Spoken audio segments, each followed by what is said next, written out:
My name is Zana Berkey and welcome to my YouTube channel. In case you are new here, I'm a young adult fiction author, and last night we got the news that Big Brother Canada Season 8 was officially cancelled. Now, this news came at a big surprise to me. As much as I know everything that's going on around the world with COVID-19 and everything like that, I was still really shocked and thought that Big Brother would be able to carry on due to the fact that they're in isolation. However, there are a lot of different camera people, producers, editors, everything like that do have to physically report to work each day. So it makes sense that they had to cancel it.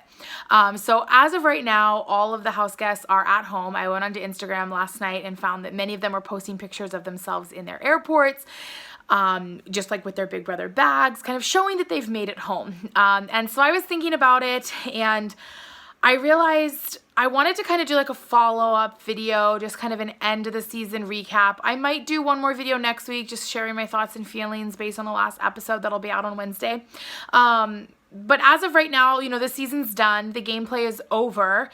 No eviction is even happening. There is no vote. It's done. And it's crazy because it was a season with one eviction, one self-evict, and 2 people removed from the game. And it's crazy. And I, for one, have only been watching this season for 3 weeks because I forgot that it was coming. And so I feel like just when I finally got into it, it is like just taken away. I didn't even have a chance to do a predictions video. So, and I'm not gonna lie, you guys, this might be crazy. In fact, I'm pretty sure it is. It's not normal. It's weird. But I did it anyway, and the whole time I was doing it, I was like, this is ridiculous, but we're still gonna do it. So normally when I do predictions, I share my predictions. I'm like, hey, here's who I think's gonna win. And then I have a shark bowl, which I, of course, did not grab from where I was using it in the other room. But it is just a bowl that looks like an open shark mouth. And I put everyone's names into that, and I pull names. I do this for, like, different major cheerleading competitions. I've always done it for Big Brother as well. And so normally I would go through, share my predictions, and then share my shark's prediction. My shark's name is Sushi. But this time I decided to do things a little bit differently. So since the season ended so abruptly, and I don't think they're gonna all go back into the house and pick up where the game left off, that'd be very strange. I went through, I wrote down everyone's name, and I picked the whole season out. Guys, this is weird. It's so weird. Like, even as I say it, I'm like, oh my gosh, I'm embarrassed for myself and how weird this is. But basically, I wrote everyone's name down. I went through and I chose who would be HOH. Based on current gameplay, I then chose who I think they would put on the block.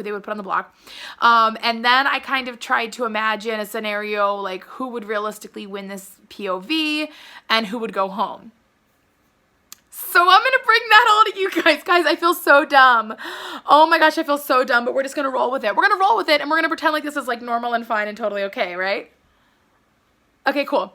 So as we know, guys, this is so bad. This is so bad.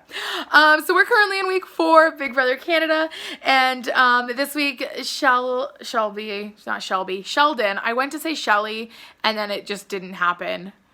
Proof I shouldn't even be making this video because my brain is trying to like stop me by not being able to make words. So Sheldon is HOH, Hero won POV, and Carol would obviously have gone home. Everyone would have voted her out. I think there would have been a couple votes for Ming just to kind of mess with her, but I think she would be going home. Carol would be going home. So then, and many of these different things were pulled by the shark going forward. So here we go. Week 5, Maddie wins a surprise HOH. She puts both Mingli and Chris on the block. She's still kind of trying to get back at some people because of everything that went down with Mike. In the end, Chris goes home. It's shocking. It's surprising. He's such a big player in the game. But however many people are on his side, Ming is just way too manipulative, which is just crazy and surprising, but it happens. Going into week 6, Hera wins HOH, and he puts John, Luke, and Maddie on the block. He is a little bit in an alliance with Chris, as we saw in the most recent, like the final kind of episode. And so he puts them both on the block, and in the end, even though Maddie is more of his target, John Luke goes home. Week 7 rolls around, and Vanessa actually wins HOH, and she decides that she is going to target Brooke. So she puts Brooke on the block, but wants to put her with a super easy target who's clearly a pawn, and goes with Angie. However, the opportunity comes around to backdoor Shelly, and in the end, Sheldon goes home. It is a super shocker. Definitely a surprise. No one quite thought they were able to pull it off, but Vanessa does in the end. In week 8, guys, get ready. Ming Lee wins HOH. She, of course, puts Maddie and Brooke on the block right away. Brooke is able to take herself down, and no matter who the replacement is, Maddie goes home. She is quite possibly in the jury. I didn't really worry about jury selection and all this because, let's be honest, all of this is just completely made up from my brain and my shark. Again, I look at my life, I look at my choices, and I don't know what I'm doing. So there we are. Okay, moving forward. Week 9, Brooke wins HOH. She is very excited to go from the block to HOH. She puts Ming and Vanessa on the block, and this is her moment. This is Brooke setting herself up for the rest of the game to show everybody that she is a key player. She gets Ming to go home. She finally gets rid of her. The person no one could get out of the house no matter what they tried. Ming goes home. Week 10, Rianne wins HOH, and she puts Vanessa and Suzanne on the block. Now, Suzanne's been flying under the radar for most of this, but unfortunately, because of an alliance that is formed between all of them, Hira is actually the one to go up on the block as a replacement nom, and Vanessa is able to sweet talk her way out of the vote. Hira goes home. We're now looking at a house of entirely ladies, which was a big reason why Hira would have gone home. But so we have an all-ladies final. They're definitely super pumped on it, but let's be honest, they're also very, very catty, as to be expected. In week 11, Brooke wins yet again. She is on fire. She is proving her social game has played off, and she has enough physical game in her. It's a lot of the intelligent competitions, memorization, paying attention to detail. She's doing a great job. So she wins and puts Vanessa and Angie on the block because she is kind of getting sick of floaters. Angie is floating through most of this game. She hasn't won anything except for maybe a luxury comp. I don't really know. And so Vanessa and Angie go on the block, but in the end, Vanessa is the one to go home. They would rather keep a floater than keep Vanessa because she is a strong player based on what she's won. Finally, in week 12, Suzanne wins HOH. It was her clutch key time to win. She needed to make it happen, or she knew she was walking out of the door. She puts Rianne and Brooke on the block. However, in a twisting moment, Brooke gets herself off the block, puts Angie up, and they realize, as nice as it is to have a floater in the game, they want to get rid of Angie. They get rid of Angie, mostly because Rianne and Brooke have formed an alliance. Suzanne's kind of on the outs. No one's really with Angie. Angie goes home. In the final, Brooke wins and gets to choose who she takes to final 2.